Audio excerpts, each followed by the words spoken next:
राजमहल की दीवारों के भीतर उस दिन का वातावरण कुछ और ही था। बाहर नगरवासी बुद्ध और उनके शिष्यों के आगमन से अभिभूत थे और भीतर महल में वर्षों से दबे भावनाओं के ज्वार उमड़ने लगे थे। राजा शुद्धोधन अपने राज सिंहासन पर नहीं बैठे थे। वे कई बार आंगन में टहल चुके थे। उनकी आंखों में अश्रु छलक आते और वे तुरंत उन्हें पोंछ देते। जिस पुत्र को उन्होंने राजकाज और राज्य की जिम्मेदारी सौंपने का स्वप्न देखा था, वही पुत्र अब भिक्षु के रूप में नगर में प्रवेश कर रहा था। यह सत्य उनके हृदय को गर्व और वेदना दोनों से भर रहा था। वे सोचते, वह अब सम्राट नहीं, भिक्षु है। परंतु क्या उसका त्याग राजाओं से भी महान नहीं है?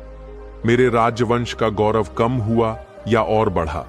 क्या मैं अपने पुत्र को खो चुका हूं या उसने मुझे एक नया उत्तराधिकारी दिया है जो सिंहासन का नहीं बल्कि सत्य का वारिस है?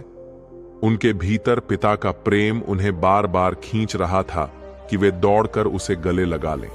लेकिन वही पिता, जो एक राजा भी था, सोच रहा था कि पुत्र का स्वागत किस प्रकार किया जाए। दूसरी ओर महल के एक शांत कक्ष में गौतमी माता बैठी थीं। वे सिद्धार्थ की धाय मां थीं, जिन्होंने उसे बचपन से अपनी गोद में पाला था। उनकी आंखों में आंसू थे, पर उनमें करुणा और वात्सल्य की आभा भी थी। मेरा लाडला राजकुमार, जो मेरे आंचल में खेला, आज तपस्वी बनकर लौटा है। मैंने उसे शिशु अवस्था में देखा था, कभी मुस्कुराते हुए, कभी रोते हुए। आज वही चेहरा दुनिया को मुस्कान और करुणा बांट रहा है। गौतमी का हृदय अभिभूत था। उन्हें लगता था कि उनका पुत्र अब भी वही है, साधारण, स्नेही, किंतु अब उसमें कोई अदृश्य शक्ति जाग उठी है। वे बार बार सेविकाओं से कहती, देखना, आज जब वह आंगन में आएगा, मैं उसे फिर से उसी तरह देखूंगी जैसे बचपन में देखती थी। चाहे वह भिक्षु बन गया हो, पर मेरे लिए वह मेरा बच्चा ही रहेगा। महल की स्त्रियों में भी हलचल थी। कोई अपने गहने संवार रही थी, कोई दीपक सजाने लगी थी। सब में एक ही प्रश्न था, कैसे स्वागत करें? यह कोई सामान्य आगमन नहीं था। यह उस राजकुमार का आगमन था जिसने राजसी ठाठ को त्याग दिया था। क्या स्वागत राजसी वैभव से करना उचित होगा या फिर सरल और सादगीपूर्ण ढंग से? महल के प्रांगण में सेवक रंगोली बनाने लगे। पुष्पों की पंक्तियां सजाई गईं। शंख और नगाड़े तैयार कर दिए गए। परंतु कुछ मंत्री आपस में चर्चा करने लगे, क्या भिक्षु का स्वागत नगाड़ों और वाद्यों से किया जाना चाहिए या उनके मौन और त्याग के अनुरूप सादगी रखनी चाहिए? राजा शुद्धोधन यह दुविधा सुनकर मौन रहे। अंत में उन्होंने धीमे स्वर में कहा, हमने उसका स्वागत पहले राजकुमार की तरह किया था। आज हमें उसका स्वागत उस रूप में करना चाहिए जो वह बन चुका है। वह अब भिक्षु है। उसका सम्मान मौन में है, न कि शोर में। यह सुनकर सभी चुप हो गए। राजमहल की ऊपरी मंजिल पर खड़ी यशोधरा खिड़की से बाहर झांक रही थीं। उन्होंने नीचे की तैयारियों को देखा। पुष्पों की कतारें, सेवकों की भाग दौड़, रानियों की फुसफुसाहटें। उनके हृदय में मिश्रित भावनाएं उठीं। क्या यह स्वागत मेरे सिद्धार्थ का है या उस बुद्ध का जिसे मैं शायद अब पहचान भी न पाऊं?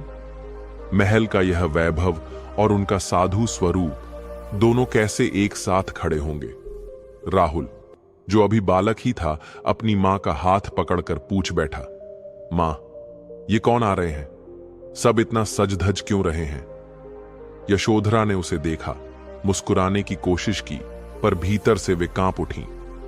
ये तुम्हारे पिता हैं राहुल, लेकिन तुम्हें उन्हें देखने के बाद स्वयं समझना होगा कि वे कैसे पिता हैं, राजा जैसे या भिक्षु जैसे। राजमहल का प्रत्येक कोना एक अजीब सी प्रतीक्षा में था। कोई हर्षित था, कोई व्याकुल, कोई विस्मय में डूबा। समय धीरे धीरे ठहर सा गया। बाहर नगर में मौन जुलूस आगे बढ़ रहा था। भिक्षुओं की पंक्ति के साथ बुद्ध के कदम अब राजमहल के मुख्य द्वार तक पहुंच चुके थे। सैनिकों ने नमन किया। सेवक पुष्पमालाएं लेकर खड़े थे। शंख फूंके जाने लगे, किंतु वही शंका फिर उठी, क्या यह सही है? क्या यह मौन भिक्षु इस शोरगुल को स्वीकार करेगा? राजा शुद्धोधन ने स्वयं आकर संकेत किया कि वाद्य थम जाए। केवल पुष्प वर्षा हो, वह भिक्षु है, उसका स्वागत शांति से होगा। और फिर जैसे ही बुद्ध ने महल की ओर कदम बढ़ाए, राजमहल का विशाल आंगन एक अद्भुत मौन में डूब गया। सबकी आंखें उसी दिशा में लगी थीं। राजा शुद्धोधन वृद्ध और थरथराते हुए भी दृढ़ बने खड़े थे। गौतमी माता आंचल फैलाए खड़ी थीं, मानो वे अपने लाडले को फिर गोद में लेना चाहती हों। यशोधरा की सांसें तेज हो चुकी थीं और राहुल अपनी मां का हाथ कसकर पकड़े खड़ा था। कपिलवस्तु का राजमहल अपने इतिहास का सबसे गहरा क्षण जीने वाला था। राजमहल की ऊपरी मंजिल पर मध्यम दीपक की रोशनी में यशोधरा खिड़की से बाहर देख रही थी। नगर की भीड़, शंखों की ध्वनि और पुष्प वर्षा का दृश्य उनकी आंखों के सामने था। वर्षों बाद वह क्षण आया था। सिद्धार्थ लौटे थे, लेकिन क्या यह वही लौटना था जिसकी उन्होंने कभी प्रतीक्षा की थी? उनकी आंखों में अनगिनत स्मृतियां थीं। विवाह का दिन, जब उन्होंने राजकुमार सिद्धार्थ का हाथ थामा था, वह मुस्कान, वह आश्वासन कि जीवन संग साथ चलेगा। फिर वे दिन जब सिद्धार्थ अक्सर मौन में खो जाते, जब उनकी आंखों में कोई अनकहा प्रश्न झलकता। यशोधरा समझ नहीं पाती, परंतु उनका हृदय कहता था कि यह मौन साधारण नहीं है। और फिर वह रात जब सिद्धार्थ ने सब छोड़ दिया, महल, वैभव, परिवार, यहां तक कि उनका और छोटे से राहुल का साथ भी। वह रात यशोधरा की स्मृति में किसी छाया की तरह हमेशा रही। वर्षों तक उन्होंने भीतर ही भीतर उस आघात को सहा। न तो वे किसी से शिकायत कर पाईं, न आंसुओं को खुलकर बहने दिया। उन्होंने अपने जीवन को संयमित बना लिया। राजसी वस्त्र और आभूषण होते हुए भी उन्होंने उन्हें त्याग दिया। वे सादगी में जीती रहीं, जैसे स्वयं को सिद्धार्थ के त्याग के अनुरूप बना रही हों। सेविकाएं अक्सर कहती, राजमाता, आप चाहें तो राजा शुद्धोधन आपकी हर इच्छा पूरी कर सकते हैं। आप फिर से उत्सव मना सकती हैं, आभूषण धारण कर सकती हैं। पर यशोधरा मुस्कुराकर कहती, जिसे मैंने अपना सब कुछ माना, उसने सब कुछ त्याग दिया। अब मैं वैभव में कैसे जी सकती हूं? मेरा जीवन भी उसी के त्याग का एक अंश होना चाहिए। उनका मौन ही उनका संवाद था। जब भी महल की दीवारों से प्रश्न उठते, क्यों, कैसे, कब, यशोधरा ने उत्तर मौन में दिया। यह मौन उनका संबल भी था और उनकी पीड़ा भी। आज वही मौन और गहरा हो उठा था। बुद्ध राजमहल के आंगन में आने वाले थे। नगरवासी, शुद्धोधन, गौतमी सब अपने अपने भावनाओं में डूबे थे, लेकिन यशोधरा के भीतर एक तूफान था। क्या मैं उनसे मिलूं? क्या मैं उनसे कहूं कि वर्षों तक प्रतीक्षा की, अकेलेपन में तड़पी? या फिर मैं चुप रहूं, जैसे अब तक चुप रही हूं? शायद मेरा मौन ही उन्हें सबसे अधिक समझा सके। राहुल उनके पास आ खड़ा हुआ। उसकी आंखों में जिज्ञासा थी। मां, क्या यही मेरे पिता हैं? वह साधु? यशोधरा ने उसके बालों पर हाथ फेरा। हां, वही है, तुम्हारे पिता। राहुल ने उत्साह से कहा, मैं उनसे मिलूंगा मां, मैं पूछूंगा इतने दिन कहां थे। यशोधरा की आंखें भर आईं, लेकिन उन्होंने उत्तर में कुछ नहीं कहा। उनके होठों पर केवल मौन की रेखा थी। वर्षों तक उन्होंने अपने भीतर के प्रश्नों को शब्दों में नहीं ढाला था। अब जब सिद्धार्थ सामने आने वाले थे, तब भी वे बोलना नहीं चाहती थीं। उन्हें लगता था शब्द छोटे पड़ जाएंगे। उनके मौन में ही वेदना भी थी, प्रतीक्षा भी और उत्तर भी। महल की स्त्रियां उत्साहित थीं। कोई पुष्पमालाएं सजा रही थी, कोई दीपक जला रही थी। लेकिन यशोधरा अपनी खिड़की से दूर क्षितिज को निहार रही थी। वह लौटे हैं, पर किसके लिए? मेरे लिए? राहुल के लिए? या पूरे संसार के लिए? उनके भीतर का संघर्ष और तीव्र हो गया। हृदय का एक हिस्सा चाहता था कि वे दौड़कर जाएं, बुद्ध के चरण पकड़ लें और कहें, देखो, मैं यहां थी, तुम्हारी प्रतीक्षा में। क्यों चले गए थे? क्या हमारा प्रेम इतना छोटा था कि त्याग दिया? पर दूसरा हिस्सा शांत था, गहरा, और कहता था, वह अब मेरे नहीं रहे, वह अब सबके हैं। उनका पथ मेरा नहीं, उनका लक्ष्य मेरा नहीं। मैं केवल मौन रहकर उन्हें समझ सकती हूं। राहुल उनकी गोद में आकर सो गया। उसके मासूम चेहरे पर शांति थी। यशोधरा ने उसे देखा और सोचा, शायद यही उनका उत्तराधिकारी है, जिसे अब पिता के मौन में सत्य ढूंढना होगा।